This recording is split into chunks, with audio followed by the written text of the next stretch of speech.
नमस्कार दोस्तों, जो हम आपके लिए कंसेप्ट सीरीज चला रहे हैं, उसमें आज एक और पावर जनरेशन पर वीडियो लेकर आए हैं। यह पावर जनरेशन का लास्ट वीडियो है, मतलब पार्ट 3 है। इसके पहले पार्ट 1, पार्ट 2 पावर जनरेशन को हम समाप्त कर दिए हैं और पावर जनरेशन इस वीडियो में समाप्त हो जाएगा। इसके बाद क्या पढ़ेंगे हम लोग? तो ट्रांसमिशन एंड डिस्ट्रीब्यूशन पढ़ेंगे। जो ट्रांसमिशन एंड डिस्ट्रीब्यूशन है ना भाऊ, उसी में अंडरग्राउंड केबल भी पढ़ना होता है। तो इसके बाद जो कल से हम स्टार्ट करेंगे ट्रांसमिशन एंड डिस्ट्रीब्यूशन, इस वीडियो में पावर जनरेशन का पार्ट 3 वीडियो है। देखिए, और बहुत बच्चे मतलब एक्साइटेड हो रहे हैं कि सर एग्जाम डेट आ गया, एग्जाम डेट। अभी एग्जाम डेट नहीं आया है। एग्जाम डेट बहुत जल्द आ भी जाएगा। हम पहले भी ग्रुप में बताए थे। अगर आप ग्रुप में नहीं ज्वाइन है, मौर्य टेक्निकल 25 टेलीग्राम ग्रुप में, तो जाकर आप ज्वाइन हो सकते हैं। उसमें पीडीएफ इंपोर्टेंट जितना पीडीएफ कंप्यूटराइज जो पीडीएफ है वो दिया जा रहा है, प्लस में जो हम पढ़ा रहे हैं इसका पीडीएफ दिया जा रहा है, और भी उसमें जितना इंपोर्टेंट हो सकेगा प्रीवियस ईयर का भी पीडीएफ सब उसमें दिया जाएगा। प्रीवियस ईयर का जो क्वेश्चन है सब हम सोल्यूशन करा दिए है, डिस्क्रिप्शन में लिंक लगा है टेलीग्राम चैनल का भी, और प्रीवियस ईयर जो क्वेश्चन पेपर सोल्यूशन कराए उसका भी, तो जाकर एक बार आप देख लीजिए।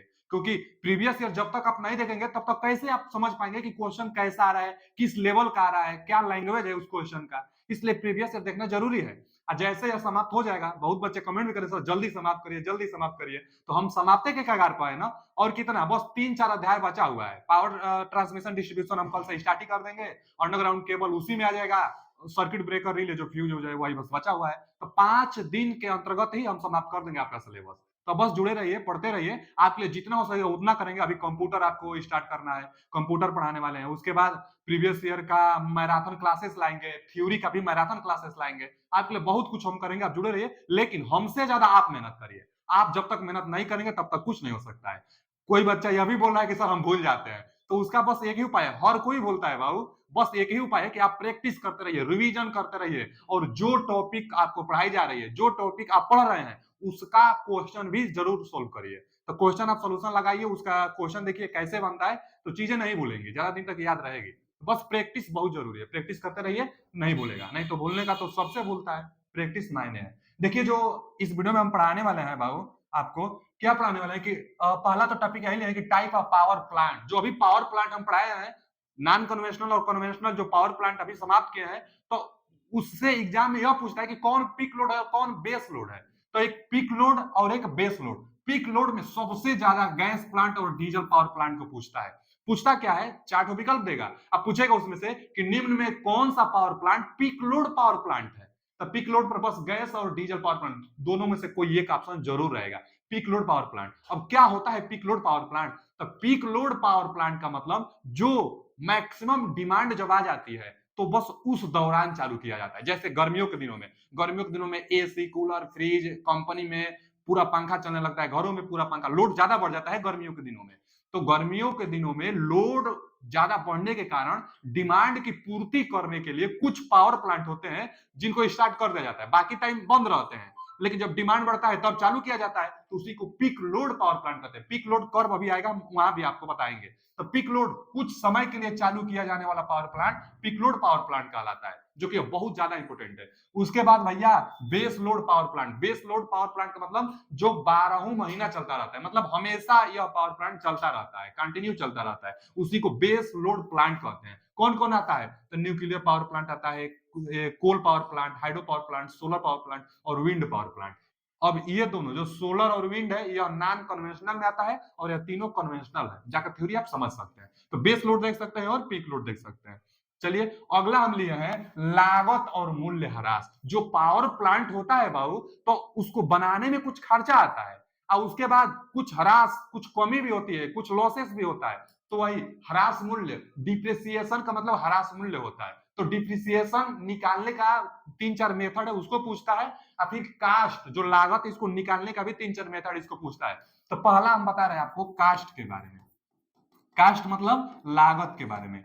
बचाओ, जो लागत है ना, वह 3 प्रकार से लागत निकाली जाती है। 3 प्रकार से लागत होता है, इसी से एग्जाम में भी पूछ लेता है। कौन कौन लागत होता है? तो एक जो लागत होता है वह फिक्स्ड कास्ट होता है। फिक्स्ड कास्ट का मतलब कौन कौन आएगा इसमें? तो आप कोई भी पावर प्लांट बनाएंगे, जमीन का आप सर्वे कराएंगे ना, तो जो सर्वे करने वाले होंगे वो जमीन का सर्वे करने जाएंगे, कहाँ सस्ता पड़ रहा है, और जो पावर प्लांट है तो किस इलाके में हमको सप्लाई भेजना है, उसके अनुसार कहाँ पर पावर प्लांट लगाना चाहिए, जमीन का कीमत क्या है। ये सब फिक्स लॉस है कि जो भैया जो जाएगा वहां पर उसको आप खर्चा देंगे, जो ऑफिशियल होंगे, जो हायर ऑफिशियल होंगे उनको आप खर्चा देंगे, कुछ पैसा देंगे तो वहां जाएंगे। तो फिक्स कास्ट है, एकदम देना ही देना है। फिर और क्या होगा कि आप पावर प्लांट बनाने के लिए कुछ पैसा लोन लेंगे, कुछ पैसा लोन लेंगे ना पावर प्लांट बनाने के लिए, तो कुछ जो पैसा लेंगे वो फिक्स्ड कास्ट है, एकदम लगना ही लगना है। माने पावर प्लांट बनाने के लिए जो खर्चा एकदम लगना ही लगना है उसी को कहते हैं फिक्स्ड कास्ट।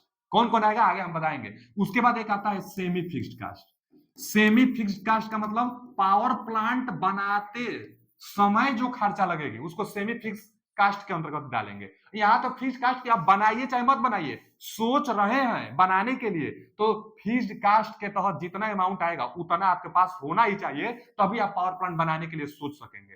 फिक्स्ड कास्ट के अंतर्गत वही कास्ट आएगा जितना के दम आपके पास पैसा चाहिए, उसके बाद आप बनाना स्टार्ट करेंगे। अब बनाना पावर प्लांट स्टार्ट करेंगे तो उस दौरान जो खर्चा लगेगा, कभी ये घटा कभी वो घट गया, कभी पावर जनरेशन बढ़ गया तो और डिमांड चाहिए तो उसके लिए पैसा और लगेगा, डिवाइस लगेंगे। तो रनिंग के दौरान जो जितना खर्च लगेगा उसको कहते हैं सेमी फिक्स्ड कास्ट। और उसके बाद एक आता है रनिंग। रनिंग का मतलब पावर प्लांट बन गया है, पावर प्लांट बन गया है, अब पावर प्लांट बन जाने के बाद जो खर्चा लगेगा, जैसे रनिंग कास्ट में क्या आएगा, जैसे ईंधन का खर्चा।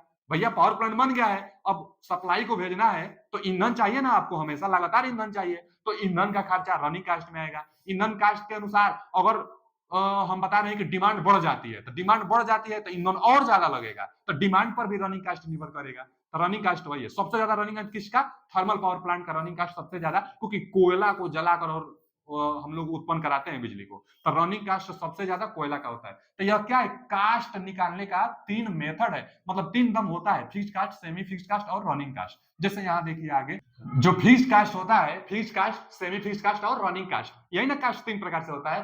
तो फिक्स्ड कास्ट होता है, इसी को हम लोग नियत, हिंदी वाले बच्चे बहुत कमेंट करते हैं, तो नियत लागत फिक्स्ड कास्ट को कहते हैं, एकदम लगना ही लगना है, नियत लागत। उसके बाद सेमी फिक्स्ड कास्ट जो हम बताई दिए कि भाई बनाते समय जो आएगा, और रनिंग कास्ट। तो इससे क्वेश्चन क्या बनता है, क्वेश्चन यही बनता है, अच्छा जितना हम बोर्ड पर लिखते हैं एकदम समझिए उतना बहुत इंपोर्टेंट ही पॉइंट है। अब तक जितना पढ़ाते भी आए हैं, जो जो हम बोर्ड पर लिख दिए हैं सब का सब इंपोर्टेंट एकदम पॉइंट है, क्वेश्चन एकदम बनने का चांस बहुत ज्यादा होता है। तो यहाँ क्या दिया है कि फिक्स्ड कास्ट के अंतर्गत क्या आता है, तो पहले तो हम पहला पॉइंट लिखे हैं, not depend on maximum and unit generator. जो जो नियत लागत होता है, फिक्स्ड कास्ट होता है, इस पर डिपेंड नहीं करता है। कई बार क्वेश्चन पूछता है कि फिक्स्ड कास्ट किस पर निर्भर नहीं करता है, तो भैया मैक्सिमम और यूनिट जनरेटर। यूनिट जो जनरेटेड, यूनिट जनरेटेड का मतलब कितना यूनिट बिजली बन गई है, क्योंकि अभी बना ही नहीं है तो इस पर कैसे निर्भर कर पाएगा, इसलिए इस पर निर्भर नहीं करते। जब क्वेश्चन पूछा हुआ है कि फिक्स्ड लॉस, फिक्स्ड कास्ट किस पर निर्भर नहीं करता है, तो नियत लागत किस पर निर्भर नहीं करता है, मैक्सिमम, मैक्सिमम जो डिमांड होगी उस पर, और यूनिट जो जनरेट की जा रही है उस पर निर्भर नहीं करेगा क्योंकि अभी बना ही नहीं है। अच्छा जी, interest on capital cost. Capital cost का मतलब प्रारंभिक जो लागत है हमारा, उसके लिए कुछ हम पैसा लिए हैं लोन से, तो जो पैसा लिए तो उसका ब्याज, इंटरेस्ट ऑन कैपिटल कास्ट। जो स्टार्टिंग कास्ट है, जो टोटल लागत है जो हम बैंक से लोन लिए थे बनाने के लिए, उसका जो ब्याज लगेगा वो अभी इसी में आएगा। यह भी क्वेश्चन पूछा हुआ है, यह दोनों का दोनों बहुत इंपॉर्टेंट है कि नियत लागत के अंतर्गत आते हैं। तो भैया ब्याज पर निर्भर करता है नियत लागत। उसके बाद सैलरी ऑफ हायर ऑफिशियल, हम बताए थे ना कि जो हायर ऑफिशियल होते हैं जो कि सर्वे करने जाएंगे जमीन का, जहां पावर प्लांट बनानी है, तो उनको कुछ खर्चा आप देंगे ना, जो ऑफिसर होंगे, तो जो ऑफिशियल अफसर होंगे, हायर ऑफिशियल जो अफसर होते हैं, उनको जो सैलरी दी जाती है वह नियत कास्ट में आता है, और ब्याज जो होता है नियत कास्ट में आता है, और जो बिजली जो जितना जनरेट हुई है उस पर निर्भर नहीं करता है नियत कास्ट। तो किस पर निर्भर करेगा, तो सेमी फिक्स्ड पर, क्योंकि कितना डिमांड के लिए आप पावर प्लांट बनाएंगे। मान लीजिए कि होता है ना कि 1500 मेगावाट, 1400 मेगावाट, 1200 मेगावाट, 650 मेगावाट, तो कितना मेगावाट के लिए आप पावर प्लांट बना रहे हैं वह सेमी फिक्स्ड कास्ट में, क्योंकि यह बनाते टाइम है, और यह तो अभी एकदम लगना ही लगना वो वाला कास्ट है। तो बनाते टाइम तो इस पर डिपेंड करेगा। देखिए लिखे depend on maximum demand, maximum demand कितना चाहिए पावर प्लांट से, उस पर डिपेंड करता है ये वाला cost, semi fixed cost depend करता है। अच्छा जी, मैक्सिमम डिमांड पर डिपेंड करेगा। उसके बाद जनरेटिंग ट्रांसमिशन एंड डिस्ट्रीब्यूशन जो कास्ट लगेगा सब का सब सेमी फिक्स्ड में। हम बता ही रहे थे कि बनाते टाइम जो कास्ट लगेगा वही इसके अंतर्गत आता है। तो सेमी फिक्स्ड कास्ट में जनरेटिंग, ट्रांसमिशन और डिस्ट्रीब्यूशन कास्ट सब इसके अंतर्गत आता है। उसके बाद सैलरी ऑफ कलर के स्टाफ जो होते हैं ना, जो बनाने वाले होते हैं, कलर जो स्टाफ होते हैं, उनको भी उनका जो सैलरी होगा वह इसमें आता है। जो हायर ऑफिसर होते हैं उनका सैलरी नियत कास्ट में आता है। और जबकि यहाँ जो कलर के स्टाफ होते हैं सब, उनका कास्ट इसमें आएगा। उसके बाद इंश्योरेंस का कास्ट इसी में आएगा। और उसके बाद मैनेजमेंट सैलरी, जो मैनेजमेंट करने के लिए जो लोग लगे होंगे, जो ऑफिसर मैनेजमेंट के लिए होंगे, उनका जो सैलरी होगा वह सेमी फिक्स्ड कास्ट के अंतर्गत आता है। उसके बाद रनिंग कास्ट। तो रनिंग कास्ट मतलब आप समझ सकते हैं कि पावर प्लांट अब बन गया है, उसके दौरान जो कास्ट लगेगा, तो भैया फ्यूल कास्ट, जो ईंधन का कास्ट लगेगा, रनिंग कास्ट में आएगा। जो वाटर कास्ट होगा, जैसे हाइड्रो इलेक्ट्रिक पावर प्लांट में वाटर का प्रयोग होगा, तो उसके लिए जो कास्ट लगेगी वह वाटर कास्ट लगेगा। थर्मल पावर प्लांट में भी वाटर लेकर और स्टीम बनाई जाती है। ईंधन के लिए जैसे कोयला वाला जलाई जाती है, तो जो कास्ट लगेगा water cost, fuel cost. Lubricant, lubricant का मतलब होता है स्नेह।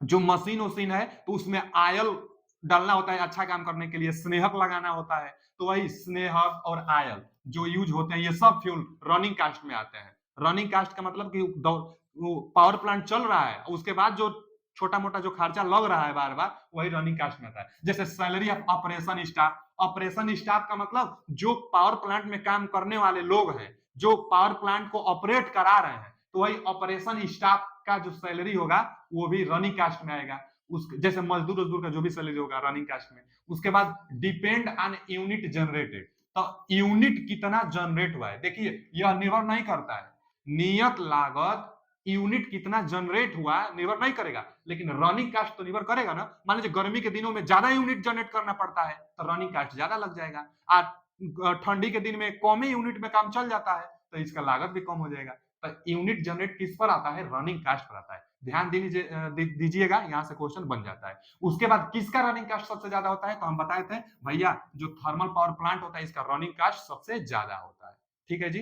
अगला पॉइंट जो एग्जाम में आ सकता है, प्लांट लाइफ से रिलेटेड, किस पावर प्लांट का लाइफ सबसे ज्यादा होता है, तो सबसे ज्यादा हाइड्रो का ही होता है। कितना होता है इसका लाइफ, तो लगभग 80 से लेकर 85, 80 से 85 ईयर्स, जो 80 से 85 ईयर्स होता है हाइड्रो पावर प्लांट का लाइफ होता है। लेकिन हाँ अलग बात है कि यह ज्यादा नहीं बनाया गया है, क्योंकि पानी की उपलब्धता हर जगह उपलब्ध नहीं है, और कोयला तो हम लोग अपनी आवश्यकता अनुसार जहां चाहेंगे तहां लेकर चले जाएंगे कोयला से, इसलिए कोयला सबसे ज्यादा जो कि स्टीम वाला है, इसी को थर्मल पावर प्लांट कहते हैं। तो इसका लेकिन लाइफ कम होता है, कितना होता है इसका लाइफ, तब 45 से 40 ईयर्स तक होता है। इसका लाइफ कम होता है, 45 से 40 वर्ष तक थर्मल पावर प्लांट का लाइफ होता है। लाइफ से पूछ लेता है। उसके बाद न्यूक्लियर पावर प्लांट का भी कम होता है, कितना होता है बाबू, तब 25 से 30 वर्ष तक, 25 से 30 वर्ष तक होता है इसका लाइफ। अच्छा जी, न्यूक्लियर पावर प्लांट का। और उसके बाद एक डीजल इंजन आता है, तो इसका 20 से 25 ईयर्स, 20 से 25 ईयर्स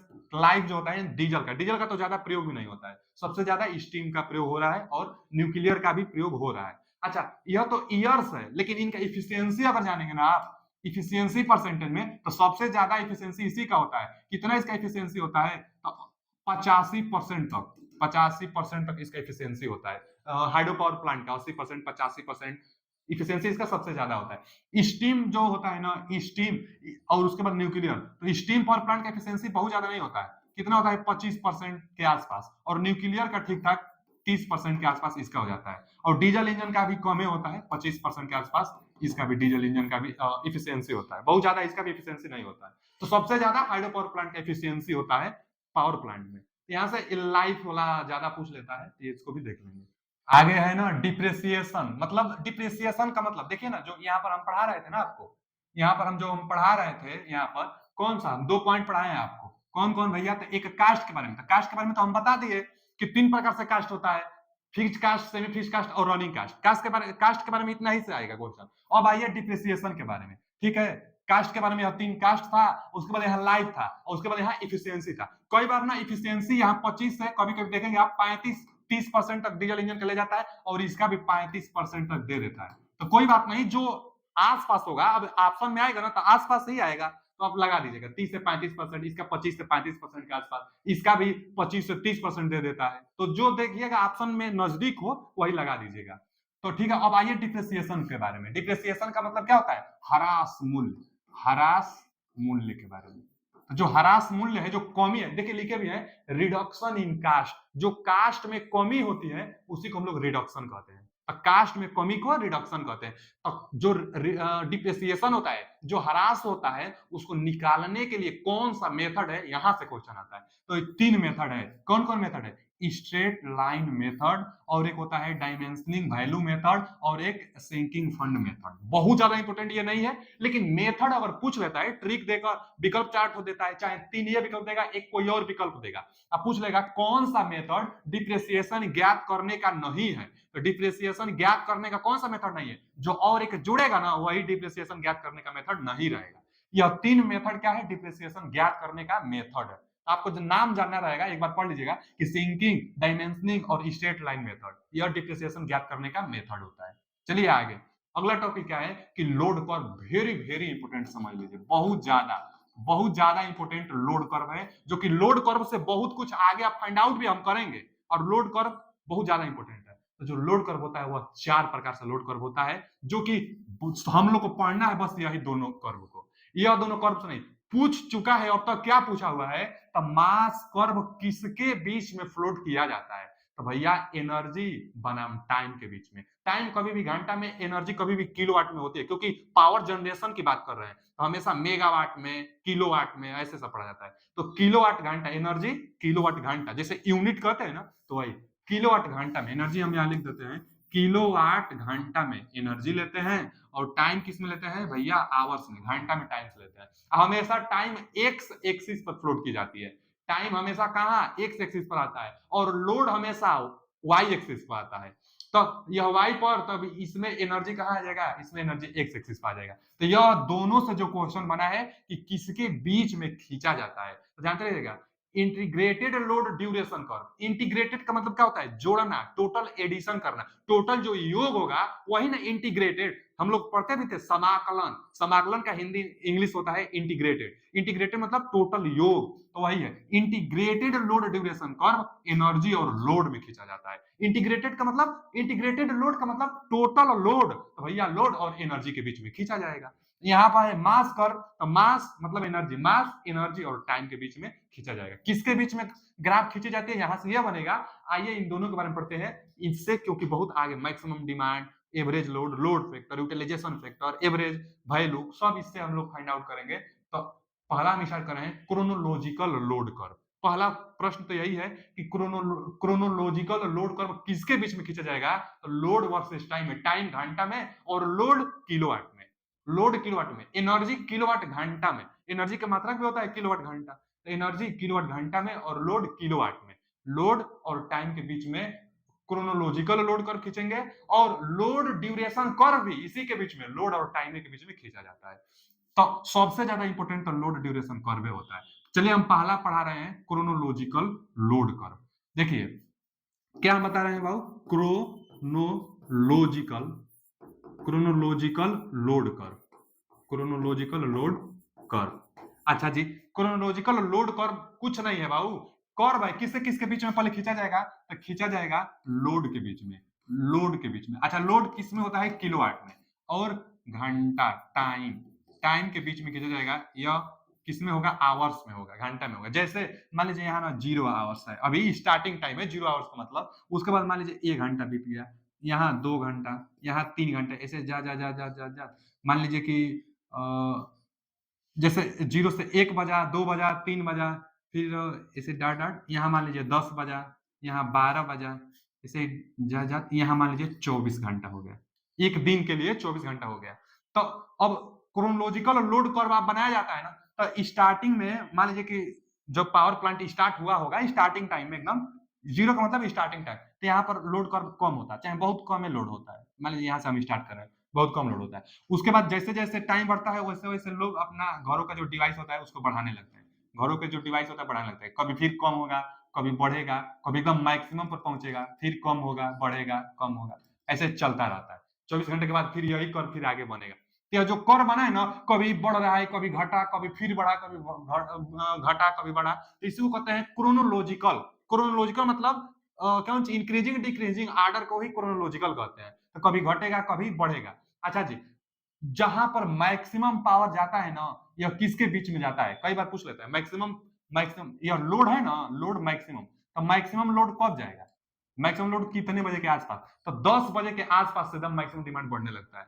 10 बजता है ना, 10 बजे के आसपास मैक्सिमम डिमांड बढ़ने लगता है। उसके बाद फिर शाम को भी फिर बढ़ने लगता है। शाम को कितना, 8 बजे के आसपास, 8 से 10, और सुबह और दिन में भी थोड़ा बढ़ता जाता है, लेकिन सबसे ज्यादा कहाँ, तो 10 बजे के आसपास लोड सबसे ज्यादा बढ़ जाता है। अच्छा जी, यह हुआ एक कर्व। इसी को एक और दूसरा रूप में देता है, कहां से, तो ऐसे ही बना देता है। यहाँ देख मान लीजिए 1 घंटा, यहाँ 2, यहाँ 3, यहाँ 4, ऐसे ही आगे मान लीजिए यहाँ 24 घंटा है। तो पहले क्या हुआ कि स्टार्टिंग में इतना लोड है, आगे फिर कुछ लोड बढ़ा, नियत चला, उसके बाद फिर यहाँ से और लोड बढ़ा, यहाँ गया, कुछ लोड फिर कम हो गया, हो सकता है ना लोड, लोड कम भी हो सकता है। उसके बाद फिर बढ़ गया, फिर लोड कम हो गया, लोड कम हो गया, फिर और कम हो गया। तो ऐसे देखिए ना, कभी ये वाला पॉइंट जो है यह लोड को बता रहा है।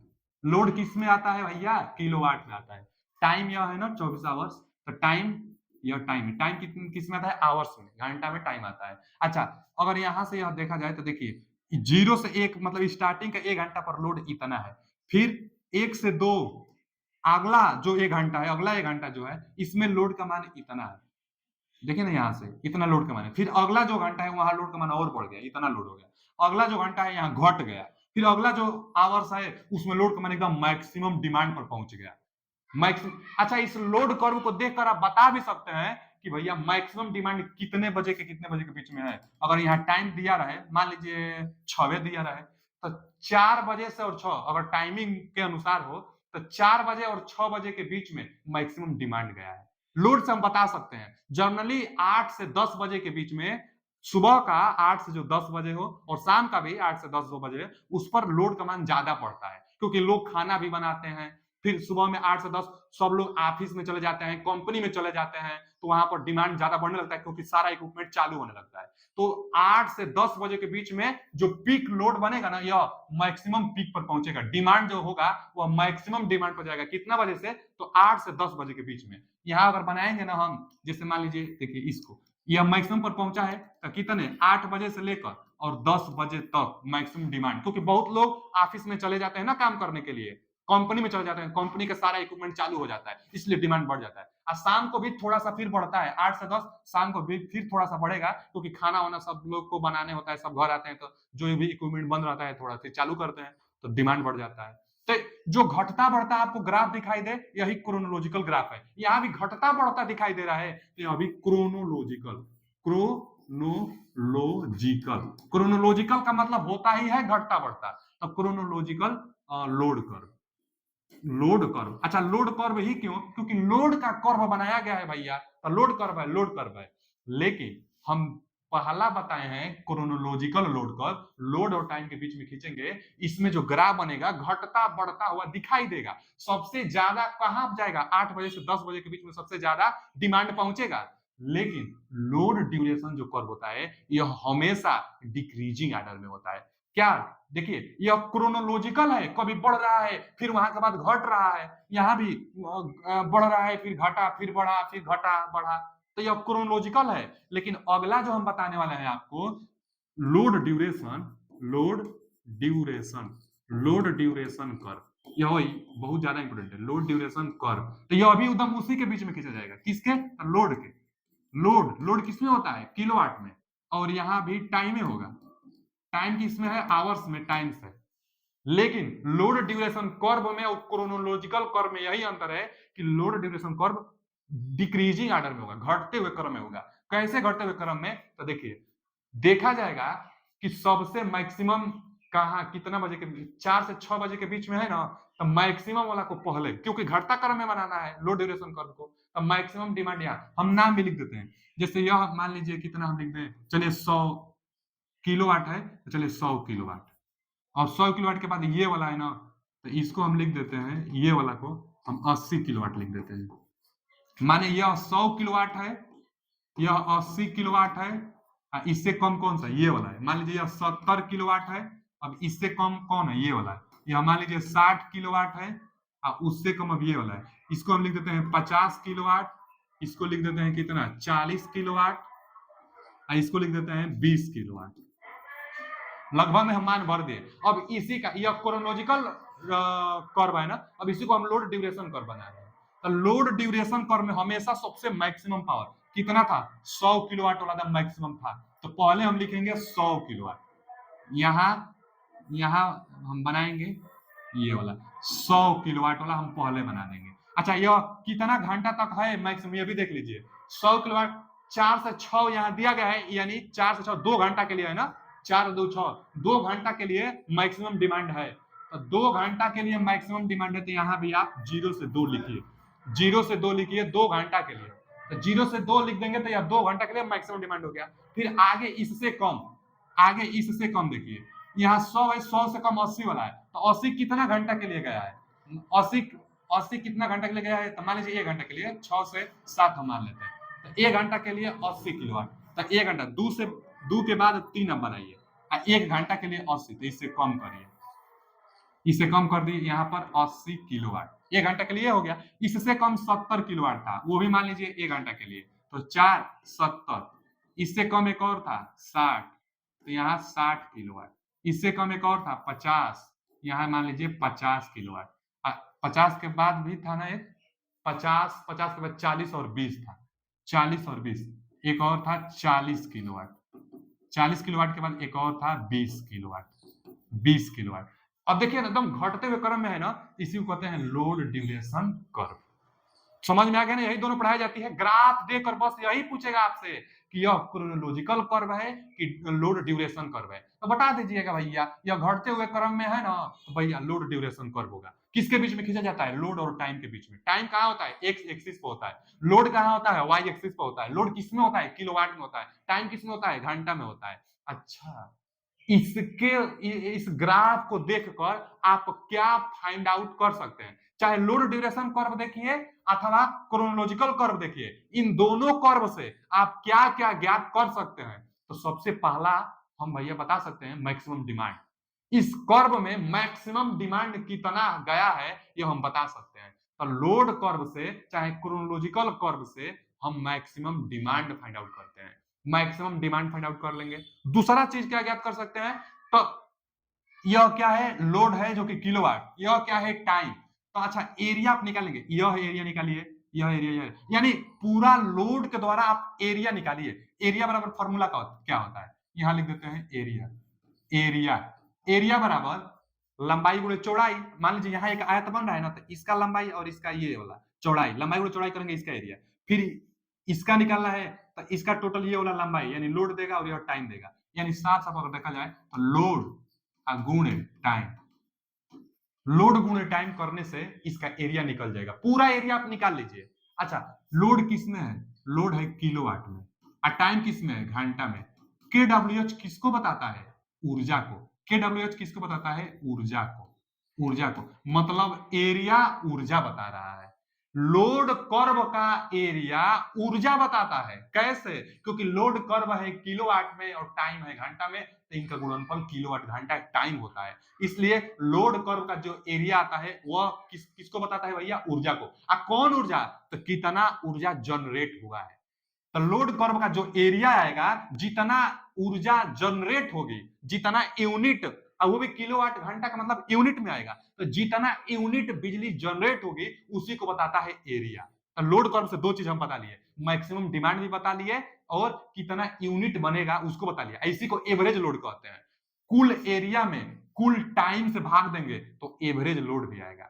देखिए 3 पॉइंट हम बता दिए, क्या क्या बता दिए, पहला पॉइंट बताइए कि मैक्सिमम डिमांड हमको पता चल गया। दूसरा पॉइंट हम बताएं कि इसका एरिया निकालने से कितना बिजली बन रही है वह निकल गया एरिया से। तीसरा पॉइंट बताइए कि हम जितना एरिया है, तीसरा पॉइंट क्या हम बताए हैं कि जितना एरिया है एरिया में टोटल टाइम से भाग दीजिए तो एवरेज मान निकलेगा। एवरेज वैल्यू टोटल एरिया में आप टोटल टाइम से भाग देंगे तो एवरेज वैल्यू निकलेगा। चलिए तीनों पॉइंट जो हम बताए हैं, जो लोड ड्यूरेशन कर्व से, जो लोड ड्यूरेशन कर्व से हम ज्ञात कर सकते हैं वो लिखे हैं। Information from load curve, load curve से क्या क्या ज्ञात होगा, पहला पॉइंट जो ज्ञात होगा मैक्सिमम डिमांड ज्ञात होगा। दूसरा पॉइंट क्या ज्ञात होगा, एवरेज लोड। कैसे एवरेज लोड, तो जो एरिया होगी total area under the load कर, टोटल एरिया में टोटल टाइम से भाग दे देंगे तो वही एवरेज लोड आता है। तो टोटल एरिया में टोटल टाइम से भाग देंगे तो एवरेज लोड। अच्छा, टोटल जो एरिया था वही टोटल एनर्जी भी था, तो टोटल एनर्जी में आप टोटल टाइम से भाग देंगे तो भी आ जाएगा एवरेज लोड। तो यहां यह भी दे सकता है टोटल एनर्जी चाहे टोटल जनरेट एनर्जी, टोटल जितना यूनिट जनरेटेड हुआ है उसको भी दे सकता है। यहां हम लिख भी सकते हैं, यहां लिख देते हैं कि एरिया एरिया बराबर total total unit generated generated total unit generated, जितना टोटल यूनिट जनरेट हुआ है वह एरिया के बराबर ही होगा। हम तो बता ही रहे हैं बार बार, हम तो यहाँ बता ही रहे थे आपको कि यह टोटल जो एरिया है वही जितना यूनिट बनेगा बिजली वही आ रहा है, तो वही बस हम यहाँ पर लिखे हुए हैं। क्या क्या फाइंड आउट हुआ, मैक्सिमम डिमांड देखते बता देंगे, दूसरा एवरेज लोड भी बता देंगे। कैसे एवरेज लोड, तो टोटल एरिया में टोटल टाइम से भाग दीजिए, टोटल एरिया निकाल भी लेंगे और नहीं तो टोटल एनर्जी देगा ना, वही टोटल एनर्जी ही टोटल एरिया कहलाता है। हम अभी बताए थे कि एरिया जो होता है वही टोटल एनर्जी कहलाता है, टाइम से भाग दिए तो एवरेज। और जब यह दोनों मान निकल जाएगा तो तीसरा अपने आप निकलेगा, क्या है, लोड फैक्टर। बहुत वेरी वेरी इंपॉर्टेंट है लोड फैक्टर। लोड फैक्टर क्या होता है, जो एवरेज लोड आप निकालेंगे, एवरेज लोड में आप मैक्सिमम डिमांड से भाग दे दीजिए, जो था ना कर्व में मैक्सिमम डिमांड, तो एवरेज लोड में मैक्सिमम डिमांड से भाग दे देंगे तो वही लोड करवाएगा। आप बताइए, एवरेज लोड और एक मैक्सिमम, आप देखिए ना यहाँ पर मैक्सिमम डिमांड ये है, एवरेज लोड क्या है, इसका एरिया, तो इसका एरिया में अभी टाइम से भाग भी देना है तो मैक्सिमम डिमांड से एवरेज लोड कमे आएगा।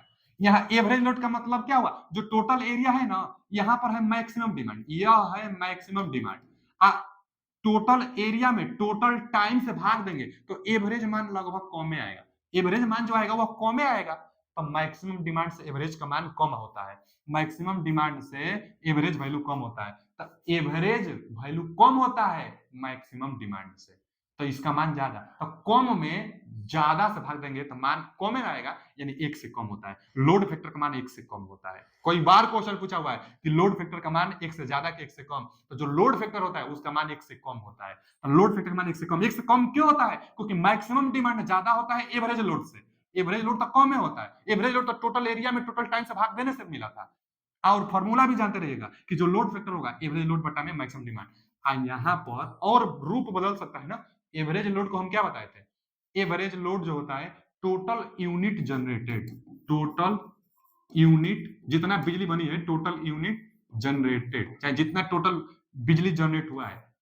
एवरेज लोड कैसे निकाले थे, टोटल यूनिट जनरेटेड बटा में टाइम से हम भाग दिए, 24 घंटा से हम भाग दिए, अब बटा में टाइम यहां लिख देते हैं, टाइम बटा में टाइम, यह था average value, total unit generated बटा में टाइम, तो यह एवरेज वैल्यू, अब बटा में अभी मैक्सिमम डिमांड है, तो मैक्सिमम डिमांड, एमडी का मतलब मैक्सिमम डिमांड, तो मैक्सिमम डिमांड, तो यह भी फॉर्मूला इसी का होता है लोड फैक्टर का, कि टोटल यूनिट जनरेटेड बटा में टाइम गुणे मैक्सिमम डिमांड। टाइम 24 घंटा के लिए निकालेंगे तो ये, जैसे डेली डेली कर्व निकालेंगे, डेली एक दिन के लिए तो 24 घंटा, अगर साल भर के निकालेंगे तो भैया 24 घंटे में 365 से गुणा करेंगे तो साल भर के लिए निकलेगा, तो मैक्सिमम डिमांड से भाग देंगे। एकदम फॉर्मूला बहुत इंपॉर्टेंट है, आप जानते रहिएगा। यह सब का सब लोड कर्व से फाइंड आउट हुआ है, लोड कर्व से फाइंड आउट हुआ है। अगला क्या है, अगला है प्लांट कैपेसिटी फैक्टर, जो कि बहुत इंपॉर्टेंट है। प्लांट कैपेसिटी फैक्टर बराबर एवरेज लोड, जो वही लोड ड्यूरेशन कर्व से एवरेज लोड मिला था, तो एवरेज लोड में रेटेड प्लांट कैपेसिटी से आप भाग दे देंगे। रेटेड प्लांट कैपेसिटी का मतलब जो प्लांट की कैपेसिटी होगी वो कुछ रेटेड की गई होगी, तो वही रेटेड प्लांट कैपेसिटी, प्लांट की कैपेसिटी से आप भाग दे दीजिए एवरेज लोड में, तो यहां मिल जाएगा plant capacity factor. Plant capacity factor बहुत इंपॉर्टेंट है, समझ लीजिए बहुत ज्यादा इंपॉर्टेंट है, क्योंकि न्यूमेरिकल इस पर आता है। कई बार ना रिजर्वायर कैपेसिटी पूछता है आपसे, क्या पूछेगा, रिजर्वायर कैपेसिटी, तो रिजर्वायर कैपेसिटी क्या होगा, जो प्लांट की कैपेसिटी होगी उसमें से मैक्सिमम डिमांड को घटाना पड़ेगा, तो प्लांट की कैपेसिटी इसी फॉर्मूला से निकलेगा। प्लांट कैपेसिटी निकालने के लिए एवरेज लोड में प्लांट कैपेसिटी फैक्टर से भाग देंगे तो प्लांट कैपेसिटी निकलेगा। तो प्लांट कैपेसिटी, ये फॉर्मूला बहुत ज्यादा इंपॉर्टेंट है, एवरेज लोड बटा में रेटेड प्लांट कैपेसिटी, एकदम याद रखिएगा। आगे क्या है, यूटिलाइजेशन फैक्टर। यूटिलाइजेशन फैक्टर का मतलब जितना हम लोग उपयोग किए हुए हैं उसको बताता है। यूटिलाइजेशन फैक्टर मतलब उपयोगिता गुणांक, तो जितना हम लोग उपयोग किए गए हैं। अब कितना, तो मैक्सिमम डिमांड जो होगा वही ना बताएगा कितना हम उपयोग किए गए हैं, तो कितना टोटल बिजली उपयोग किया गया है, तो भैया मैक्सिमम डिमांड बटा में रेटेड प्लांट कैपेसिटी, यह क्या है, rated plant capacity, rated plant capacity. तो मैक्सिमम डिमांड में रेटेड प्लांट कैपेसिटी से भाग देंगे तो यूटिलाइजेशन फैक्टर मिलेगा। अच्छा एक बात और बताइए, यह संबंध एक बार पूछा था एग्जाम में, यह संबंध पूछा था, प्लांट कैपेसिटी फैक्टर, ये प्लांट कैपेसिटी फैक्टर बराबर यूटिलाइजेशन फैक्टर गुणे लोड फैक्टर आ जाएगा, मान भर लीजिए। देखिए ना, प्लांट कैपेसिटी फैक्टर कौन सा है, प्लांट कैपेसिटी फैक्टर यह वाला है ना, इसको मान भर दीजिए यहाँ पर। देखिए एवरेज लोड बटा में rated plant capacity, rated plant capacity, ठीक है जी।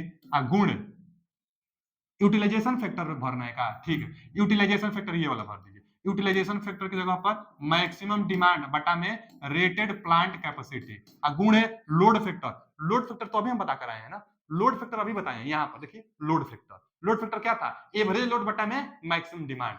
लोड फैक्टर एवरेज लोड बटा में मैक्सिमम डिमांड, आइए हम मैक्सिमम डिमांड से मैक्सिमम डिमांड कट जाएगा, एवरेज बटा में प्लांट रेसेट, यही तो आ गया ना, एवरेज बटा में रेटेड कैपेसिटी फैक्टर, एवरेज बटा में रेटेड कैपेसिटी फैक्टर। तो यह किसके बराबर होगा, प्लांट कैपेसिटी फैक्टर के, तो वही हम लिखे, एकदम सेम आ जाएगा, आप कैलकुलेशन कर सकते हैं। आप यूटिलाइजेशन फैक्टर का मान भरिए, लोड फैक्टर का मान भरिए, मैक्सिमम डिमांड कट जाएगा, आ जाएगा एवरेज बटा में रेटेड प्लांट कैपेसिटी, यहां से निकल जाएगा प्लांट कैपेसिटी फैक्टर। तो प्लांट कैपेसिटी फैक्टर के लिए यह एक बार का पूछा हुआ है कि प्लांट कैपेसिटी फैक्टर किसके गुणनफल के बराबर होता है, तो यूटिलाइजेशन फैक्टर और लोड फैक्टर के गुणनफल के बराबर होता है। मान भरकर देख सकते हैं, बहुत इंपोर्टेंट है। जो लिखे हैं हम पहले ही बता दिए कि इंपोर्टेंट लिखे, बाकी और भी कुछ होता है, सब हम नहीं लिख रहे हैं, सब नहीं बता रहे, क्योंकि एग्जाम नजदीक है, वही चीज पढ़ा रहे हैं जो कि एकदम एग्जाम में आने का चांस सबसे ज्यादा हो, सबसे ज्यादा चांस इसी का है। आगे एक डाइवर्सिटी फैक्टर, यह भी बहुत ज्यादा इंपोर्टेंट है। डाइवर्सिटी फैक्टर, इसका मान 1 से ज्यादा होता है, डाइवर्सिटी फैक्टर का मान 1 से ज्यादा। अच्छा कैसे 1 से ज्यादा हो गया, डाइवर्सिटी फैक्टर क्या होता है, diversity factor sum of all individual maximum demand. आपके घरों में चाहे जितना लोड लगा हो, जैसे पंखा लगा हो, टीवी लगा हो, एसी लगा हो, कूलर, फ्रिज, उसके बाद जितना बल्ब लगे हो, मोटर लगा हो, सबका लोड आप जोड़ लीजिए, अलग अलग सबका जोड़िए। वही लिखा गया है कि सम मतलब जोड़िए, ऑल इंडिविजुअल मतलब अलग अलग, अलग अलग सबका मैक्सिमम डिमांड जोड़िए। जैसे बल्ब 100 वाट का है तो जितना है जोड़ लीजिए, पंखा 60 वाट का है तो जितना है जोड़ लीजिए, जो भी हो, जितना इक्विपमेंट घर में लगा हो, सबका अलग अलग डाटा आप जोड़ लीजिए, वही ऊपर रखना है। मैक्सिमम डिमांड को जोड़िए एकदम अलग अलग, ऑल इंडिविजुअल मैक्सिमम डिमांड, आप सम करिए सबका, अब बटा में मैक्सिमम डिमांड से भाग दीजिए। मैक्सिमम डिमांड जो आपके घरों में सप्लाई प्रेजेंट टाइम में यूज कर रहे हैं, आप खुद सोचिए, एक आप, ये तो कभी नहीं हो सकता है कि आप सारा इक्विपमेंट एक ही साथ स्टार्ट कर देते हैं, जरूर कभी हीटर बंद होता होगा, कभी पंखा बंद जरूर होता होगा, कभी बल्ब बंद होता होगा, कभी मोटर बंद होता होगा। तो सब का सब जितना आपके घर में इक्विपमेंट लगा है सबका एडिशन कर लीजिए, उसको ऊपर रखिए, और जितना मैक्सिमम डिमांड एक किसी टाइम पर जितना मैक्सिमम लोड आप यूज किए हैं उसको रखिए, तो उससे भाग देंगे, तो आपके घरों में जितना लोड होगा ना वो हमेशा मैक्सिमम डिमांड से ज्यादा ही होगा। मैक्सिमम डिमांड जितना घर में आप लिए होंगे उससे ज्यादा ही होगा जितना आपका टोटल घर में डिवाइस लगा होगा। तो जब ये ज्यादा है और यह कम है तो आप भाग देंगे तो 1 से ज्यादा ही ना आएगा। अंश का मान ज्यादा है हर से, तो अंश का मान ज्यादा है, आप भाग देंगे तो 1 से ज्यादा जरूर आएगा, तो डाइवर्सिटी फैक्टर का मान 1 से ज्यादा होता है। एक बात यहां और जानिए कि जो लोड फैक्टर है ना, लोड फैक्टर का मान 1 से कम था, और जो डाइवर्सिटी फैक्टर है उसका मान 1 से ज्यादा होता है। लेकिन लोड फैक्टर का मान 1 से कम है, अगर 1 के पास हो जाएगा तो हमारा जो पावर प्लांट बिजली बनाने में जो खर्चा लगता है कम खर्चा लगेगा। क्वेश्चन पूछता है कि अगर लोड फैक्टर का मान यूनिटी के करीब हो, लोड फैक्टर का मान 1 के आसपास हो, तो क्या होगा, तो भैया प्लांट की जो यूनिट जनरेटेड कैपेसिटी है, खर्चा है, वो कम होगा, मतलब ज्यादा बिजली बनाई जाएगी। क्यों बनाई जाएगी ज्यादा बिजली, तो देखिए एवरेज लोड, अगर लोड फैक्टर का मान बढ़ेगा, 1 से कम है, अगर 1 के पास गया इसका मतलब बढ़ रहा है, तो लोड फैक्टर का मान बढ़ने से एवरेज लोड बढ़ेगा, एवरेज लोड बढ़ेगा इसका मतलब जो बिजली बन, यही तो बिजली बन रही है टोटल बिजली, तो एवरेज लोड का मान बढ़ेगा, यानी यूनिट जितना जनरेटेड हो रही है यह बढ़ेगा, यानी खर्चा कम लगेगा, बचत होगी हमारा, ज्यादा बिजली हम बना रहे हैं। तो लोड फैक्टर चाहेंगे कि ज्यादा से ज्यादा रहे, लोड फैक्टर जितना ज्यादा रहेगा उतना एवरेज वैल्यू ज्यादा, उतना जो बिजली बनेगी वह ज्यादा बनेगी, हमारे लिए लाभ होगा। डाइवर्सिटी फैक्टर का मान 1 से कम। फॉर्मूला बहुत ज्यादा इंपॉर्टेंट है, आप जानते रहिएगा। 2 फॉर्मूला और लिखे हैं जो कि बहुत इंपॉर्टेंट है। हम बताए थे ना कि रिजर्वायर कैपेसिटी पूछता है, रिजर्वायर कैपेसिटी पूछता है, तो रिजर्वायर कैपेसिटी कैसे निकलेगा? प्लांट की कैपेसिटी में से मैक्सिमम डिमांड आप घटाएंगे। न्यूमेरिकल कई बार पूछा हुआ है इसी पर। रिजर्वायर कैपेसिटी पूछता है और प्लांट कैपेसिटी में से मैक्सिमम डिमांड घटाना होता है। लेकिन एग्जाम में प्लांट जो क्वेश्चन होगा उसमें प्लांट कैपेसिटी नहीं देता है, तब तो कैसे निकलेगा? तो निकल जाएगा। प्लांट कैपेसिटी निकालने के लिए एक फॉर्मूला बताए थे, plant capacity factor, plant capacity factor बराबर plant capacity, plant capacity factor, plant capacity factor बराबर हम फॉर्मूला आपको क्या बताए थे भैया? प्लांट कैपेसिटी फैक्टर बराबर बताए थे एवरेज लोड, एवरेज लोड बटा में प्लांट कैपेसिटी, चाहे rated plant capacity, plant capacity चाहे rated plant capacity, rated plant capacity. तो यहां से देखिए ना प्लांट कैपेसिटी अब निकाल लेंगे। एवरेज लोड में प्लांट कैपेसिटी फैक्टर यहां हम बताए तो थे आपको। देखिए यहां पे एवरेज लोड में प्लांट कैपेसिटी फैक्टर, यहां से प्लांट कैपेसिटी फैक्टर निकालेंगे। अब प्लांट कैपेसिटी फैक्टर का मान दिया रहता है, तो प्लांट कैपेसिटी फैक्टर से एवरेज लोड में भाग देंगे तो प्लांट कैपेसिटी निकलेगा। और जब आपका प्लांट कैपेसिटी निकल जाएगा तो मैक्सिमम डिमांड भी दिया रहता है, मैक्सिमम डिमांड को आप घटा देंगे तो रिजर्वायर कैपेसिटी आ जाएगा। तो यह फार्मूला और यह फार्मूला, यह दोनों फार्मूला के कॉम्बिनेशन से एग्जाम में क्वेश्चन न्यूमेरिकल देखने को मिलता है। इसी से न्यूमेरिकल ज्यादा बनता है। एवरेज लोड देता है, एवरेज लोड भी नहीं देगा तो एवरेज लोड भी आप निकाल लेंगे। एवरेज लोड कहां से निकलेगा? तो देखिए ना, मैक्सिमम डिमांड गुणे लोड फैक्टर से। क्यों? क्योंकि जो लोड फैक्टर था, लोड फैक्टर था, लोड फैक्टर के लिए फॉर्मूला था एवरेज लोड। हम बताए थे कि एवरेज लोड में मैक्सिमम डिमांड से आप भाग दे देंगे, एवरेज लोड में मैक्सिमम डिमांड से आप भाग देंगे तो लोड फैक्टर निकलेगा। तो यहां से एवरेज लोड बराबर क्या होगा? लोड फैक्टर गुणे मैक्सिमम डिमांड। तो यहां कई बार इसको नहीं देता है, तो लोड फैक्टर गुणे मैक्सिमम डिमांड का गुणा करके अब प्लांट कैपेसिटी का मान निकलना है तो फैक्टर से भाग देंगे तो प्लांट कैपेसिटी का मान निकलेगा। प्लांट कैपेसिटी से मैक्सिमम डिमांड घटा लेंगे तो रिजर्वायर कैपेसिटी निकलेगा। न्यूमेरिकल हम लेकर आएंगे, जब न्यूमेरिकल कराएंगे इसी से, बस यही तीनों फार्मूला से, यह जो तीनों फार्मूला है इसी तीनों फार्मूला से हम क्वेश्चन आपको करा देंगे। आगे एक था डिमांड फैक्टर बराबर फॉर्मूला पूछ लेता है तो मैक्सिमम डिमांड बटा में कनेक्टेड लोड। कनेक्टेड लोड मतलब घरों में टोटल जितना लोड लगा है वही है कनेक्टेड लोड। तो इसका भी मान ज्यादा होता है ना तो 1 से कम आएगा। तो डिमांड जो फैक्टर होता है इसका भी मान 1 से कम होगा। 1 से ज्यादा बस एक ही था डाइवर्सिटी फैक्टर, डाइवर्सिटी फैक्टर का मान 1 से ज्यादा, बाकी सबका मान 1 से कम होता है। तो इस पर भी न्यूमेरिकल आ जाता है। डिमांड फैक्टर बराबर मैक्सिमम डिमांड में कनेक्टेड लोड से आप भाग देंगे, इसका मान 1 से कम आएगा और यह फॉर्मूला से न्यूमेरिकल बनता है। चलिए आगे, अगला पॉइंट क्या है? टैरिफ के बारे में। टैरिफ क्या होता है? जो बिजली बिल लिया जाता है ना आपसे, जैसे इस समय कितना 10 रुपए यूनिट चल रहा है बिजली बिल, तो 10 रुपए यूनिट, 10 रुपए यूनिट, तो जो बिजली बिल लिया जा रहा है कि 1 यूनिट का 10 रुपए, उसके लिए मेथड है। कौन सा मेथड है? तो 3 पार्ट टैरिफ। जो 3 पार्ट टैरिफ है ना, यही यूज किया जा रहा है आज के समय में। इसी को एक और नाम से जानते हैं, कौन सा नाम?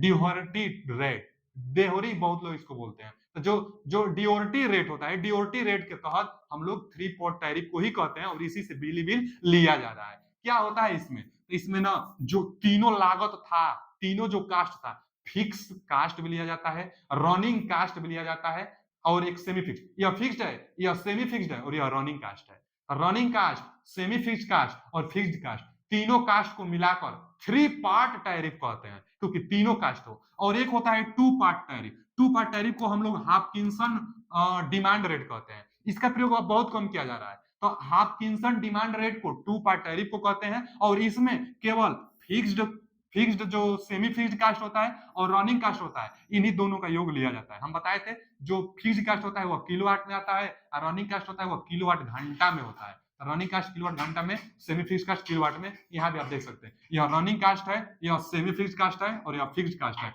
तीनों मिलाकर 3 पार्ट, केवल सेमी और रनिंग को मिलाकर 2 पार्ट। 2 पार्ट को इस नाम से भी जाना जाता है और 3 पार्ट को इस नाम से भी जाना जाता है। क्या है टैरिफ? तो process to from bill amount, bill amount को लेना ही टैरिफ कहलाता है।